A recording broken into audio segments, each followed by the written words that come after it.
नमस्कार दोस्तों, स्वागत है आपका अपने YouTube चैनल उन्नत शिक्षा में। तो आज हम करने वाले हैं उत्पादन फलन और एक कारक के प्रतिफल। ये आपका क्लास 11th का टर्म 2 के लिए पहला चैप्टर है। ठीक है, टर्म 2 के लिए पहला चैप्टर है क्योंकि बाकी चैप्टर आपके जो है टर्म 1 में आ चुके हैं। तो टर्म 2 का जो आपका सिलेबस है वो स्कूल में भी इसी चैप्टर से स्टार्ट होगा, या फिर हो सकता है टीचर जो है अपनी अंडरस्टैंडिंग के आधार पर टर्म 2 में आने वाले किसी और चैप्टर से शुरुआत करे। तो सबसे पहला ये चैप्टर है, तो इसमें हमारा उत्पादन फलन और एक कारक के प्रतिफल दो टॉपिक इसमें दिए गए हैं। आज जो हम बात करने वाले हैं, आज हम बात करेंगे केवल उत्पादन फलन की। ठीक है, उत्पादन फलन की अवधारणा अल्पकालीन और दीर्घकालीन, यानी कि आज हम इस वीडियो में अल्पकालीन उत्पादन फलन और दीर्घकालीन उत्पादन फलन के बारे में जानेंगे।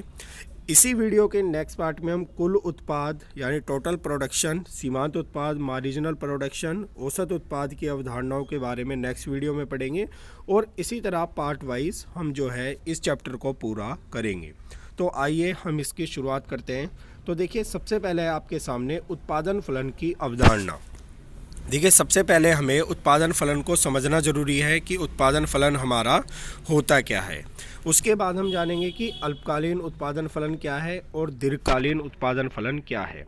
तो देखिए, मैं आपको बेसिकली बता दूं कि जो उत्पादन फलन होता है, जब भी हम किसी व्यवसाय को खोलते हैं, किसी काम को हम खोलते हैं, तो हम उस पर उत्पादन करते हैं। उत्पादन करने के लिए हम कुछ आगतों का यूज़ करते हैं, जैसे हमारी भूमि हो गई, श्रम हो गया और पूंजी हो गई।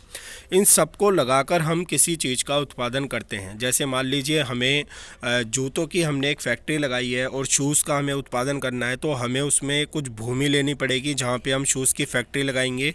उसमें श्रम लगाना पड़ेगा, काम करने के लिए कुछ मज़दूर हमें उसमें लगाने पड़ेंगे, और इन सब के लिए हमें किसकी आवश्यकता होगी? पूंजी की आवश्यकता होगी। तो हमें तीन चीज़ों की ज़रूरत हुई, एक भूमि, एक श्रम और एक पूंजी। इन सबको लगा करके जो हमारा उत्पादन होगा, क्या उत्पादन होगा? वो हमारा उत्पादन होगा शूज़। ठीक है, हमने ये सब कुछ लगाया, भूमि लगाई, श्रमिक लगाए, पूंजी लगाई, और उसके बाद हमने जो है उत्पादन किया। तो जो हमने आगतें लगाई यानी कि भूमि, श्रम और पूंजी, और जो उत्पादन हुआ यानी कि जूतों का जो उत्पादन हुआ, इनके बीच में जो संबंध होता है उसको ही क्या कहा जाता है? उत्पादन फलन कहा जाता है, यानी कि प्रोडक्शन फंक्शन जो है उसको कहा जाता है।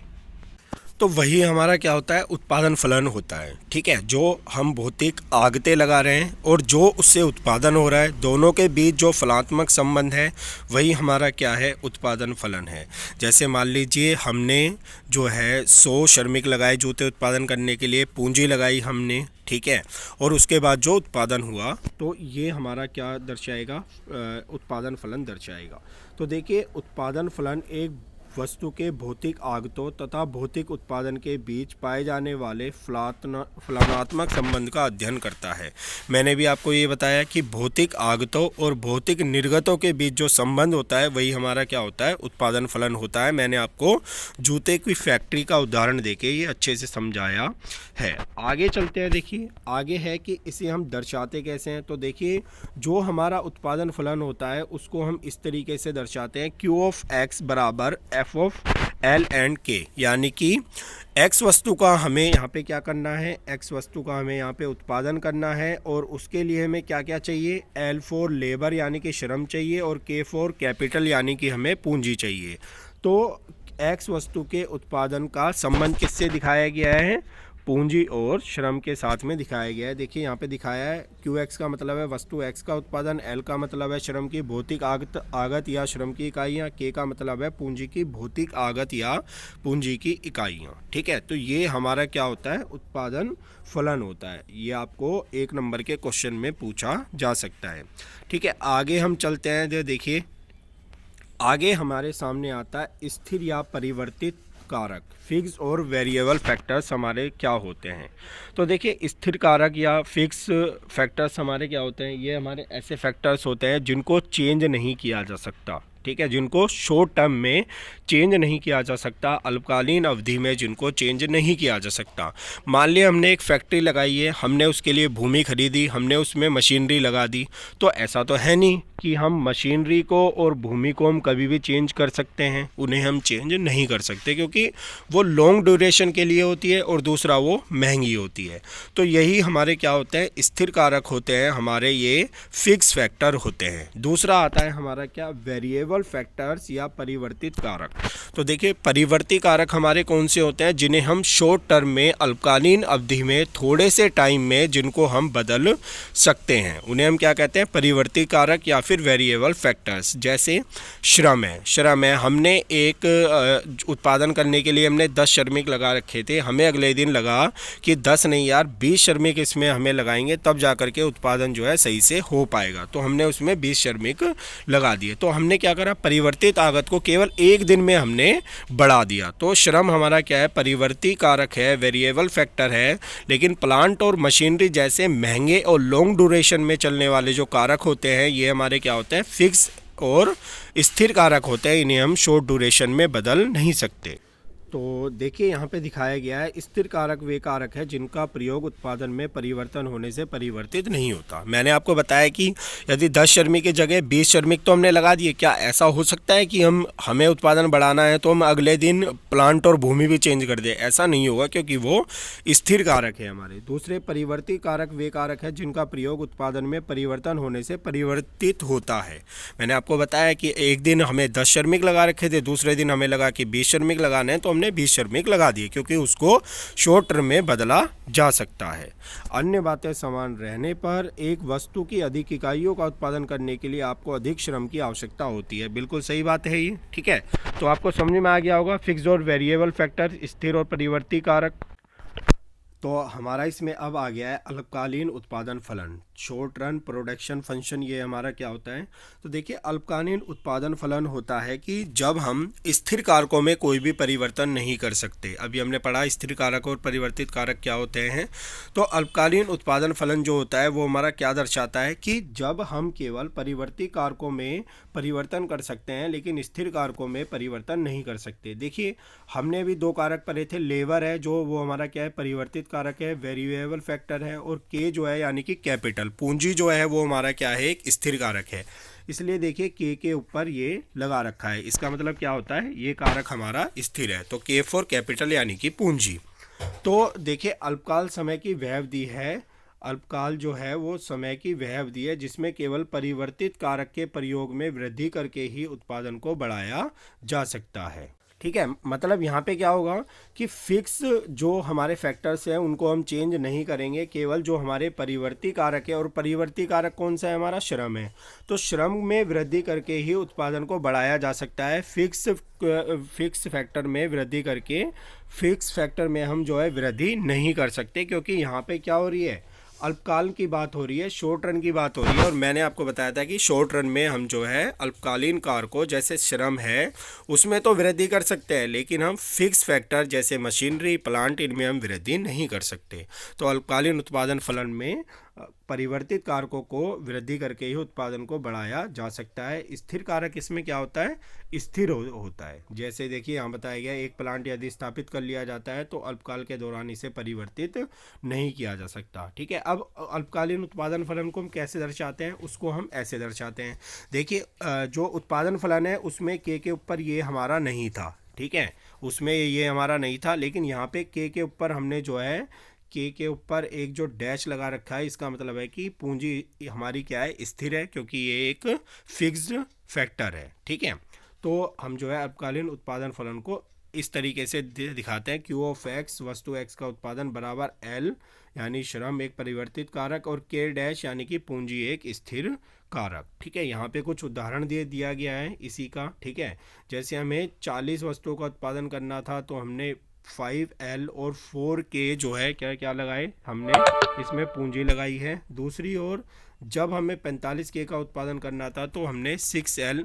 तो देखिए यहाँ पे दोनों में क्या हो रहा है, जैसे 40 से हमने उत्पादन को 45 किया है, 5 हमने उत्पादन बढ़ाया है, तो हमारा जो लेबर है, जो वेरिएबल फैक्टर है, वो हमारा क्या हो गया है, 5 से 6 हमारा ये हो गया है। लेकिन जो हमारी पूंजी है वो पहले भी 4 ही थी और अब भी वो हमारी क्या है, 4 ही है। मतलब कि फिक्स फैक्टर में अल्पकालीन उत्पादन फलन में कोई भी चेंज जो है वो हम नहीं कर सकते।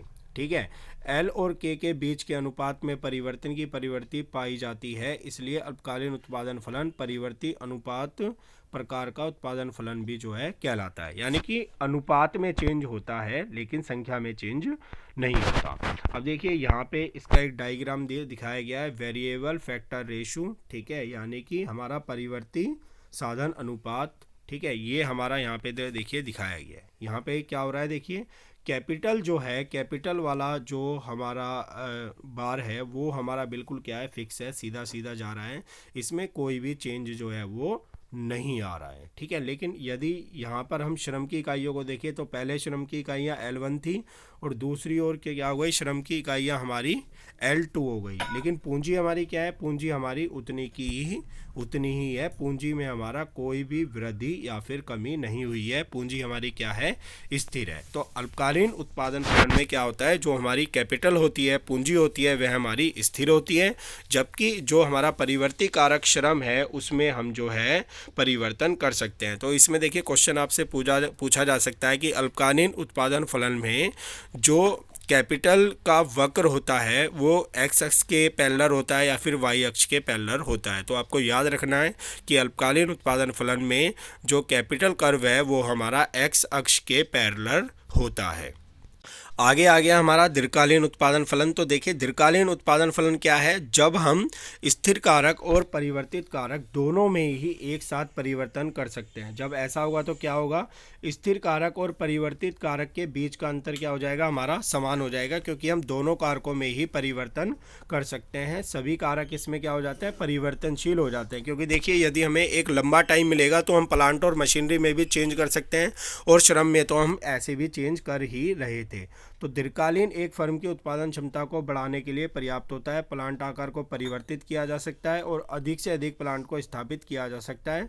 अतः अल्पकाल के दौरान जो स्थिर कारक होता है वह परिवर्तित कारक बन जाता है। यानी कि क्या होता है, दीर्घकाल में जो हमारे स्थिर कारक है और जो परिवर्तित कारक है वो हमारे क्या हो गए, एक जैसे ही हो गए। और दीर्घकालीन उत्पादन फलन जो होता है वो हमारा नॉर्मल उत्पादन फलन के टाइप का ही होता है। तो देखिए यहाँ पे दिखाया गया है Q ऑफ X बराबर F ऑफ L और K।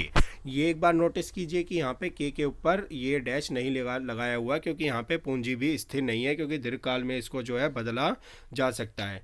आगे देखिए, आगे यहाँ पे दिखाया गया है 40 का उत्पादन करने के लिए हमने जो श्रम है वो इतना यूज़ करा, जो पूंजी है हमने इतनी यूज़ करी, और 80 का उत्पादन करने के लिए हमने जो है श्रम भी बढ़ा दिया और कैपिटल भी बढ़ा दिया, क्योंकि दीर्घकाल में जो है दोनों कारक ही हमारे क्या होते हैं, परिवर्तनशील होते हैं। अब देखिए यहाँ पे इसका डायग्राम दिखाया गया है। ठीक है, तो दीर्घकालीन उत्पादन फलन में क्या हो रहा है, ये हमारी कैपिटल, पूंजी और लेबर जो हमारा श्रम है दोनों क्या हो रहे हैं, ये हमारे बढ़ते जा रहे हैं। और जो हमारा दीर्घकालीन उत्पादन फलन है वो हमारी क्या है, एक मूल बिंदु से जाती हुई एक क्या है, सीधी रेखा है, जो कि दोनों के समान अनुपात को दर्शा रही है। ठीक है, दोनों के समान अनुपात को ये क्या करी है, दर्शा रही है। तो देखिए अल्पकालीन उत्पादन फलन कर्व जो होता है वो हमारा एक्स अक्ष के पैरेलल होता है, जबकि जो दीर्घकालीन उत्पादन फलन है ये हमारा मूल बिंदु से सीधी गुजरती हुई एक रेखा हो। अब नेक्स्ट है हमारा कि अल्पकालीन उत्पादन फलन और दीर्घकालीन उत्पादन फलन में क्या अंतर है। ये क्वेश्चन बहुत महत्वपूर्ण है और ये टर्म 2 में आपका पक्का आ सकता है। तो देखिए अल्पकालीन उत्पादन फलन वह उत्पादन फलन है जिसमें उत्पादन के स्तर में परिवर्तन होने के साथ कारक अनुपात में परिवर्तन होता है। ठीक है, कारक अनुपात का मतलब कि श्रम में परिवर्तन होता है, परिवर्तनशील इकाइयों में परिवर्तन होता है, जबकि दीर्घकालीन उत्पादन फलन में जो है कारक अनुपात में परिवर्तन नहीं होता। ठीक है, कारक अनुपात जो है वो हमारा परिवर्ती नहीं होता, और जबकि जो अल्पकालीन उत्पादन फलन है उसमें हमारा कारक अनुपात जो है वो परिवर्तित होता है। ठीक है, यानी कि हम श्रम कितने लगा रहे हैं और पूंजी कितनी लगा रहे हैं, इसका जो अनुपात है वो अल्पकालीन उत्पादन फलन में परिवर्तन होता है, लेकिन दीर्घकालीन उत्पादन फलन में परिवर्तन नहीं होता, क्योंकि दोनों को एक साथ बढ़ाया जा सकता है। उत्पादन को केवल एक परिवर्तित कारक के प्रयोग में वृद्धि करके बढ़ाया जा सकता है। मैंने आपको बताया था कि केवल एक कारक में वृद्धि करते हैं, स्थिर कारक में हम वृद्धि नहीं करते। और दीर्घकाल में क्या होता है कि सभी कारकों के प्रयोग में वृद्धि करके उत्पादन को बढ़ाया जा सकता है। अल्पकाल में उत्पादन का पैमाना स्थिर रहता है क्योंकि प्लांट और मशीनरी और भूमि में कोई भी चेंज नहीं होता, लेकिन दीर्घकालीन उत्पादन फलन में जो है उत्पादन के स्थिर में परिवर्तन होने से उत्पादन के पैमाने में भी परिवर्तन हो जाता है, क्योंकि हम प्लांट, मशीनरी और भूमि में पूरा परिवर्तन कर देते हैं। अल्पकालीन उत्पादन फलन का अध्ययन करके कारक के प्रतिफल यानी साधन के प्रतिफल ज्ञात होता है, जबकि दीर्घकालीन उत्पादन फलन का अध्ययन करके पैमाने के प्रतिफल ज्ञात होता है। तो देखिए, अभी हमने इस वीडियो में केवल उत्पादन फलन और दीर्घकालीन उत्पादन फलन, अल्पकालीन उत्पादन फलन और दोनों के बीच अंतर किया है। नेक्स्ट वीडियो में हम कुल उत्पाद, सीमांत उत्पाद और औसत उत्पाद के बारे में जानेंगे और इसी तरीके से वीडियो की सीरीज में हम पूरे चैप्टर को कवर करेंगे। यदि आपको वीडियो अच्छा लगा हो तो वीडियो को लाइक कीजिए और इस वीडियो को अपने फ्रेंड्स और क्लासमेट्स के साथ शेयर कीजिए।